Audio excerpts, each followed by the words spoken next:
Muy buenos días. El propósito de este video es explicar de una manera generalizada cuál ha sido el procesamiento que se ha utilizado para poder comprobar la información de la base de datos de SoilGrids, también la información disponible en Google Earth Engine como Sentinel-1, básicamente una combinación de texturas verticales y horizontales, y de Sentinel-2 el índice de vegetación NVDI. Entonces, en principio, lo que se hizo fue primero un proceso para, desde las capas de cuencas disponibles, en este caso del IDEAM, que son fuentes de información disponibles, generar un filtrado de al menos 5 cuencas para la región Orinoquía. Ese resultado que se trabajó desde R, pues arrojó justamente estas 5 subcuencas que son las que estamos viendo a continuación. El propósito era trabajar con una de esas cuencas para poder desarrollar una metodología que permitiera primero generar de alguna manera un escalado de la información, porque resulta que Sentinel-1 y Sentinel-2 tienen resolución de 30 metros y SoilGrid de 250 metros. Entonces, en principio la exploración fue fuerte en el sentido de tratar de utilizar imágenes raster, pero era difícil generar ese downscaling. Eso motivó a desarrollar una metodología diferente, en este caso de convertir la información en un patrón de puntos y ese patrón de puntos asociado como a unas secciones buffer, ¿sí? Como una especie de polígonos alrededor de los píxeles y dependiendo de qué, pues básicamente del área de la subcuenca. Entonces quiere decir que el modelo puede adaptar dependiendo del área de la subcuenca cuál sería el número de puntos específicos que debería extraer para tener una adecuada resolución, manteniendo únicamente puntos, en este caso de estadísticos, asociados a la mediana y la desviación estándar, que fue lo que yo trabajé en principio. Entonces, pues aquí quiero mostrar justamente ese código básicamente lo que permitía era eso, generar unos buffers pues de acuerdo al tamaño de píxel de los mapas que se extraían desde Google Earth Engine y generar una extracción de estadísticos mediana y desviación estándar. Uno puede establecer cualquier otro tipo de estadístico, pero digamos que la mediana tuvo un buen comportamiento y pues se hizo una revisión inicial. ¿En función de qué? Pues justamente de las subcuencas, pero en este caso me concentré específicamente en esta subcuenca. Aquí ya vamos a ver justamente que el mapa pues ya me permite establecer toda el área que corresponde al polígono de esta subcuenca y básicamente con esa información se desarrolló un proceso de muestreo espacial que luego voy a mostrar. Entonces en principio aquí lo que hizo fue tomar una serie de información base.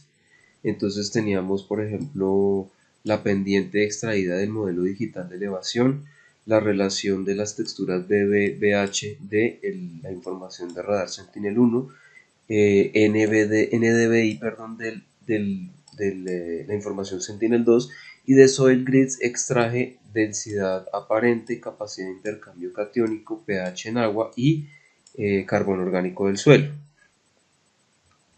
Entonces esto básicamente lo que hizo fue convertirlo justamente pues en un patrón de puntos, como les decía.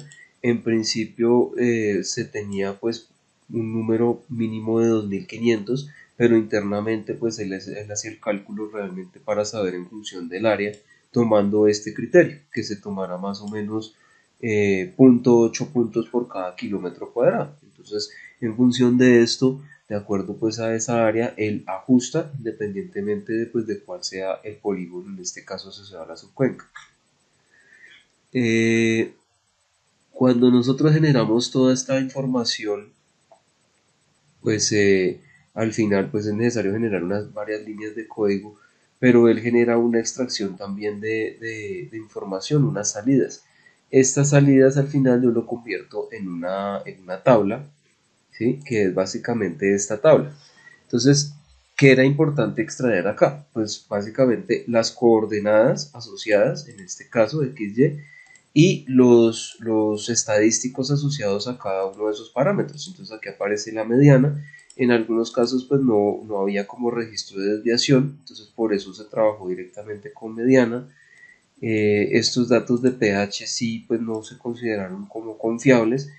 Estos datos de carbono orgánico en el suelo, recordar que las unidades son en gramos por kilogramos, entonces si esto lo divido en 10, pues ahí tendría en porcentaje. Y básicamente él extrajo dentro de todo este proceso 2637 puntos. Entonces, claro, ya teniendo yo la información organizada como patrón de puntos, es mucho más fácil trabajar también todo el tema del hipercubo latino. ¿Por qué el hipercubo latino? Porque el propósito al final es generar un proceso de modelación de carbono orgánico en el suelo. Entonces, para eso yo necesitaba generar un proceso de muestreo de todos estos 2637 puntos, que me extrajera 50 puntos, utilizar esos puntos para, por ejemplo, realizar muestreos de suelo en esos puntos particulares, pero adicionalmente posibilidad de medir también en campo con un sensor como el que estoy desarrollando de carbono orgánico en el suelo. Entonces, en este caso, con esta información se procedió a generar un filtro. Yo hice directamente un filtro, una selección de cuáles eran las covariables que realmente podrían tener como mayor incidencia dentro del proceso, y básicamente pues generé esa selección, y al final generé el modelo de hipercubo latino con los 50 puntos. Entonces, claro, él tenía 2637, esto corresponde al ID justamente, y luego a la selección de los datos de mediana equivalentes. Eso se hizo también a través de este código de programación, en donde básicamente lo que hice fue pues seleccionar toda la información de ese archivo de puntos base, estos buffers, y en función de este código pues básicamente generar justamente la información de interés. Entonces acá se tomaba tanto el polígono de Cuenca como esos puntos en su totalidad, y este código me permite justamente correr el modelo de hipercubo latino, que mediante la fijación de una semilla evita pues que se repitan esos puntos. Y pues hice en este caso 10.000 iteraciones, 10.000 iteraciones, o sea que no fueron pocas iteraciones para poder seleccionar esos puntos específicos. Él genera unos archivos de salida, uno es el archivo que estaba mencionando, otro justamente esto que yo estoy mostrando acá desde QGIS, es esta capa shape, que es básicamente la misma información de puntos pero representados dentro de este mapa, y adicionalmente un mapa también PNG. Entonces acá yo puedo mostrarles ese mapa PNG. Justamente en gris pues vamos a apreciar los 2637 datos extraídos, que representan las coordenadas y cada uno de las covariables pues que fueron seleccionadas previamente en función de longitud y latitud. Y en rojo se puede apreciar justamente la extracción de los 50 puntos espaciales, que lo que hace es combinar toda la información de esas covariables para poder generar esos puntos. En algún momento, si uno quisiera hacer todavía más a fondo, podría desarrollar una ruta alrededor para uno saber, pues en función de una primera coordenada, cómo realizar eso. Pero digamos que en este caso interesaba era simplemente obtener esos 50 puntos para yo, por un lado, trabajar unos modelos a partir de la calibración con estos datos, calibrar con estos datos en rojo, y luego sí correr todo el modelo en función de esta información para generar la salida. Entonces acá hay otra información que se corrió, que es básicamente establecer unas matrices de correlación, pues porque es una información espacial, y poder comparar en este caso la variación del carbono orgánico en el suelo con respecto al NDVI, y la información también con respecto a Sentinel-1, las texturas, y con respecto también al modelo digital de elevación. Entonces este código justamente permitió ver unas relaciones que son las que se tienen por acá, unas relaciones específicas, y adicionalmente unos mapas de salida, que son estos que voy a mostrar a continuación. Entonces, esto que me permitió entender básicamente que el grado de cobertura vegetal pues tenía una relación directa con una mayor concentración de carbono. Entonces vemos aquí como algunos picos específicos, pero con la distribución donde yo tengo mayor píxel acumulado de ese índice de vegetación, mayor cobertura vegetal, efectivamente yo tengo mayor también concentración de carbono orgánico. En el caso de la información de Sentinel-1, la relación de texturas verticales y horizontales pues guarda una relativa proporcionalidad justamente con los incrementos de carbono orgánico. Entonces quiere decir que la textura sí tenía una incidencia a partir de esa información de radar para yo poder entender en dónde podía existir una mayor o menor tendencia de acumulación de carbono orgánico. Y con respecto al modelo digital de elevación, sin lugar a dudas vemos acá pues una relación sobre todo concentrada en zonas de baja altitud, aunque pues en esa subcuenta pues no tenemos realmente zonas de grandes cambios de altitud excepto estas de acá, la mayoría se mantiene con una altitud relativamente estable, entonces se considera realmente que la información puede ser más relevante con el índice de vegetación en este caso. Esto sería la representación justamente de los 50 puntos, pues como estaba, reitero, la información en gramos por kilogramo, lo que hice simplemente fue hacer la conversión a porcentaje de carbono orgánico para ver también cómo sería la distribución y tratar de entender, pues en función de estas gráficas, en donde yo tengo, por ejemplo, menores altitudes, mayores acumulaciones de cobertura vegetal, y de esa manera entender por qué en estas zonas de pronto puede haber un poco más de carbono orgánico con respecto, por ejemplo, a estas zonas de aquí abajo. Posteriormente de correr la matriz de correlación, entonces ya comencé a trabajar el proceso de modelación. Ese proceso de modelación, bueno, eso lo hice en otro equipo acá, por eso me pide la instalación de esa librería, pero básicamente yo trabajé con dos modelos, el QRF, el Quantile Random Forest, que básicamente es el mismo modelo que trabaja SoilGrids, y también trabajé un Random Forest estándar, pero asociado también a un kriging de residuales.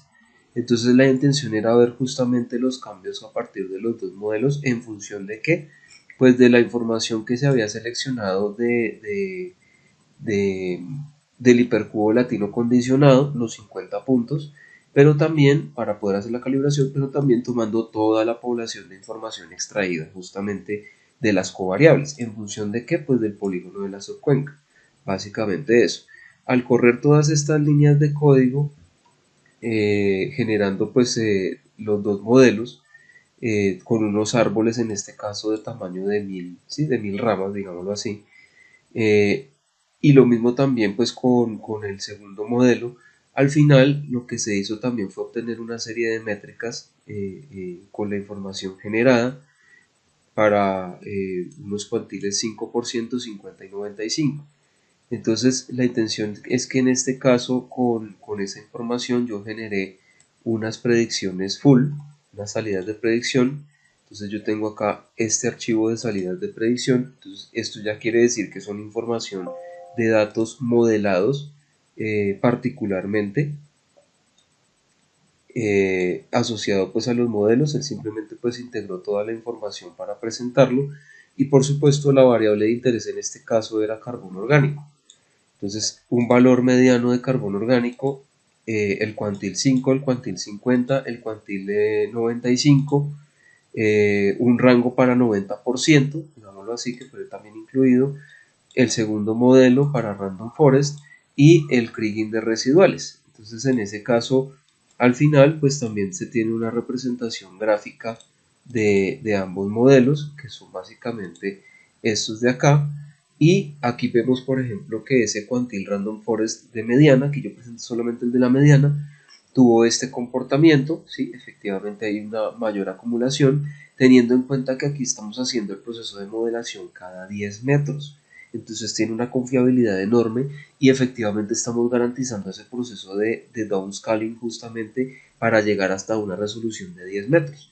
Entonces, lo que tenemos acá justamente nos permite definir tanto con el modelo Quantile Random Forest como el modelo Random Forest con el kriging de residuales, y pues lo que encontramos es justamente que pues tener como un poco más de detalle el Quantile Random Forest, porque sencillamente este modelo incorpora también el error.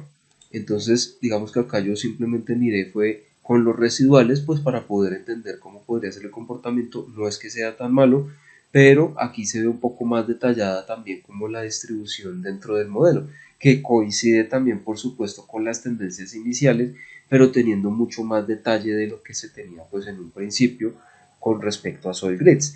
Esto quiere decir que siguiendo esta metodología sí es posible establecer un proceso de escalamiento o de downscaling, en este caso, partiendo de información de covariables con resolución de 30 metros o de 250 metros.